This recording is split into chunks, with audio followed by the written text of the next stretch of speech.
Para sa mga kapatid natin na nangangarap magkaroon ng sariling tahanan, alam nyo ba na may programa ang gobyerno na nag-aalok ng pabahay na may mababang interes at mas abot kaya para sa ordinaryong Pilipino? Papaano nga ba ito na isasagawa at sino-sino ang maaring makinabang? Alamin natin yan dahil may public service po. Sa likod ng mabilis na pag-unlad ng mga lungsod, milyon-milyong Pilipino ang patuloy na nabubuhay sa kawalan ng kasiguraduhan. Walang sariling lupang matatawag na kanila, walang permanenteng tahanan na masasandalan.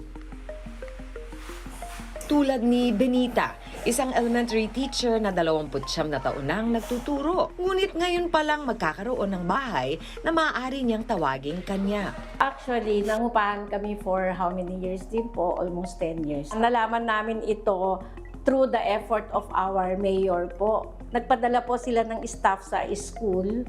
And then, doon pinakilala nila yung 4PH program. Tapos, ano yung mga requirements, ano yung mga forms na pwede naming fill upan para makakuha kami ng unit. Sa gitna ng patuloy na pagtaas ng gastusin at kakulangan sa tirahan, narito ang bagong pag-asa, ang Expanded 4PH, pambansang pabahay para sa Pilipino na layong maghatid ng ligtas at abot kayang tahanan para sa bawat pamilyang matagal nang nangangarap. Sir Jack, ano ang dapat malaman ng ating mga viewers tungkol sa 4PH na expanded? Tama po. At napakaganda po ng programang ito ng ating pamahalaan.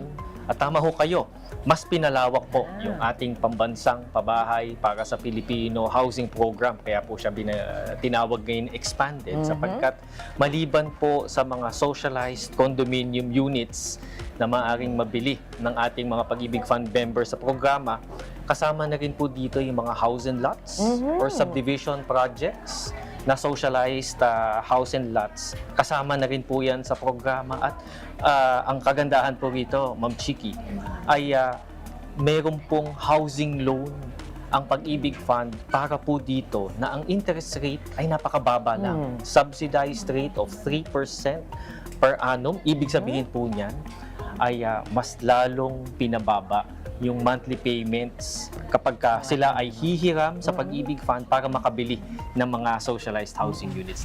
Sa madaling salita, isa itong pautang para sa pabahay, para sa mga kwalipikadong miyembro ng Pag-ibig Fund. Sa ilalim ng Expanded 4PH, mas maraming affordable housing units ang available, kabilang ang house and lot, condominium unit, at Pag-ibig acquired assets. At dahil sa mababang interes, mas magaana ang buwanang bayarin ng mga benepisyaryo na may special subsidized rate na 3% per annum sa unang 5 taon. Para po sa lahat ng ating mga members na gustong mag-apply, kailangan lamang po ay 1 year po silang naguhulog sa Pag-ibig Okay. at active member. Ang maganda po rito, Ma'am Chiki, lahat po ng OFWs, regardless of their income, Okay.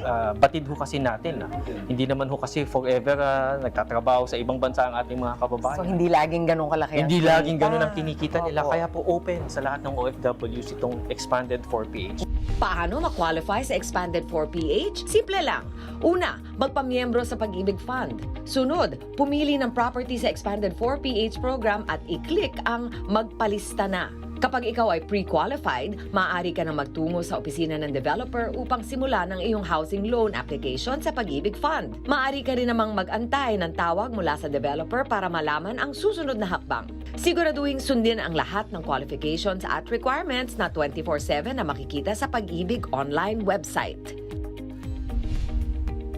Napakasaya po na may sarili na kaming bahay. Talaga excited kaming lahat. Ayan po ang pangarap ng bawat pamilya Tama na po. maka-uwi sa kanilang sariling tahanan. Di ba? Maraming salamat. At ito po ay magandang balita para sa inyo lahat dahil kahit sino ka, taga saan ka man, deserve mo to. Public service po.